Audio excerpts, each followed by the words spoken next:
Oh yeah, that little flip up. Oh, and just dead straight. Folks, today we are taking a look at a very special disc, one that's very near and dear to my heart. It's the MVP spin. Look at that flight.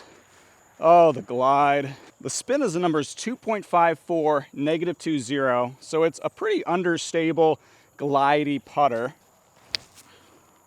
Just gonna lay this one up before the creek there. Oh, hit that tree, but that leaves us in a good spot actually. And the spin is a genre of disc that I feel like isn't super popular right now, like that truly understable putter. You know, a lot of people are throwing this like the Proxy or the Pure, which are somewhat understable, but aren't really truly understable. They're more just neutral. Spin, spin, spin, spin. 4 spin instances, 1 birdie. This one a little bit trickier. Need the big right hand backhand turn over here. Oh, but she's a beaut. Yes, that's getting down there. So I've been using the spin as a really great complement to my Proxy, where the Proxy is my really straight neutral flying putter that I throw off the tee a ton. But if I need something that's really flippy off the tee, I really like going with the spin because you get all that putter control that you're used to with discs like the Proxy or the Pure, but you get a much more understable flight. And I really hesitate to say that any MVP disc is underrated, but I think the spin really falls into that category. It's kind of old school. It's also one of their deeper putter molds like the Ion and the Anode, which also aren't quite as popular as their other options like the Envy and the Proxy. But it's very much a love it or hate it mold. Even among the MVP community, I feel like, when I see people talk about this online, it's very divided. And a lot of that division comes from the fact that the spin has a really unique hand feel. Like I said, it's pretty deep, and it has this really rounded top part with an extremely low parting line, which is typical of a really understable disc. But then, when you hit that parting line, the bottom of the wing just juts inward towards the flight plate. It's really unique. A lot of people don't like the hand feel. I actually don't really mind the feel for putting or for throwing. Especially for throwing, I really don't even notice the hand feel. Oh, that's smooth. Oh, that's a good shot. We're gonna be parked.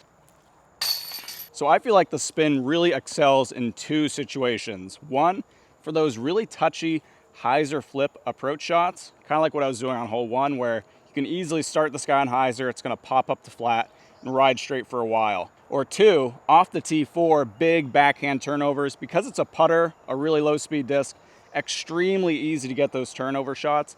I think if you're someone who struggles with getting a consistent backhand turnover with a higher speed disc, you're gonna love the spin off the tee. Look at that. Just a little baby hyzer flip, super straight, and we're parked.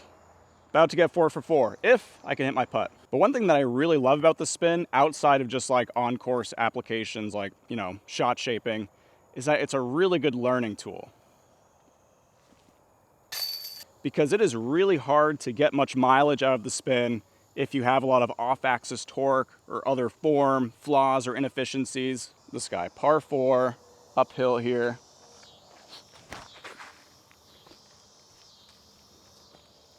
So when you throw the spin, it's gonna reveal those flaws, it's gonna reveal those inefficiencies. If you have off-axis torque, you're gonna know immediately. And at first that might be really frustrating, but man, I've been grinding out here. Putter only rounds all the time, just trying to work on my form, just get that really smooth, consistent backhand shot. And, oh, that was a good shot. Oh, it's gonna be parked, I think. And I by no means have perfect form at all. But before I started this channel, like a year ago, it was not pretty. And those putter only rounds have done enormous work for me.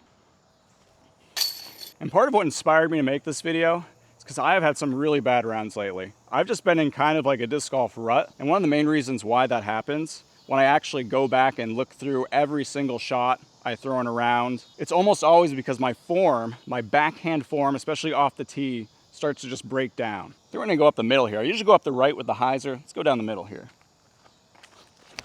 Oh, it worked out. Oh, it didn't. Just JK, guys. And that form breakdown usually happens because either A, I'm just fatigued, I'm just really tired, either from playing a lot of disc golf or just from life. Or B, because I just get complacent with my form. I'm just kind of going through the motions, and instead of focusing on each shot, I just fall into my prior bad habits. And a lot of times I try to kind of dig myself out of the hole by just forcing it. I try to throw harder, I try to throw farther. I'm thinking that what I'm lacking is distance or power, when really what I'm lacking is just smooth, correct, fluid form. So when I have a couple rounds like that, which I have this past week, the biggest reset button for me, and the way I've kind of been able to just dig myself out of those ruts, is I come out and I do a putter only round. And a disc like the spin that's understable, even better, because these discs really force you to be thinking about your form, to be throwing smooth shots, because if you're not throwing smooth, the disc isn't going to go anywhere. Oh, not a great shot. Trusted that way too much to turn all the way over. Woo.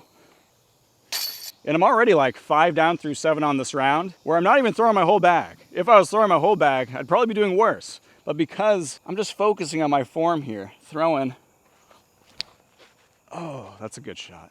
Throwing this spin. There's no pressure. There's no real expectation to score well. And because my expectations shift off of scoring, most of the time I end up scoring better. The brain is weird, or maybe that's just my brain that's weird. I'm not gonna put that brain weirdness on you. And if you have a favorite understable putter, maybe you're a big Fierce fan, maybe you're a big Innova Mirage fan, one of like the 10 Mirage fans in the world, let me know down in the comments. I'm curious.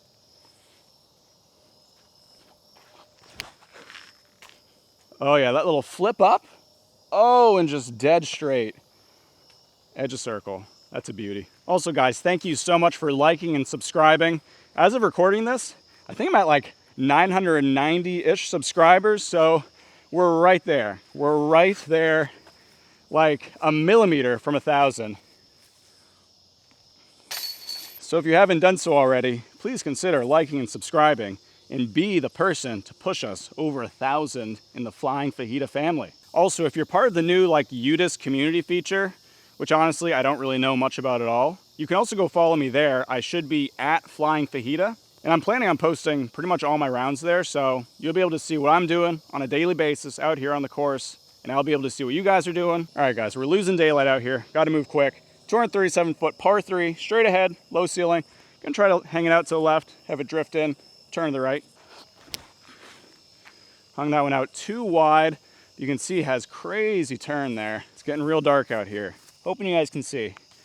All right, we got a long putt here. Ugh. Well, guys, that does it for the spin. Synopsis. Great disc because 1, awesome understable shot shaping. Get some really unique lines with this guy. Love it for touchy approaches as well. And 2, it's a great disc for learning, or rather maybe relearning your backhand form, giving you that mental reset button, helping you get back in the right headspace. So if you're looking to pick up a disc, why don't you go ahead over to this video's sponsor, Grow and Throw. Grow and Throw is a retailer here in Columbia, Missouri. You can also find them online at growandthrow.shop. They carry a wide variety of discs, so go check them out. And of course, thank you guys for watching until the end. That means a lot to me. If you haven't already, go like and subscribe. If you have any questions about the spin or anything I talked about today, let me know down in the comments. As always, see you guys next time.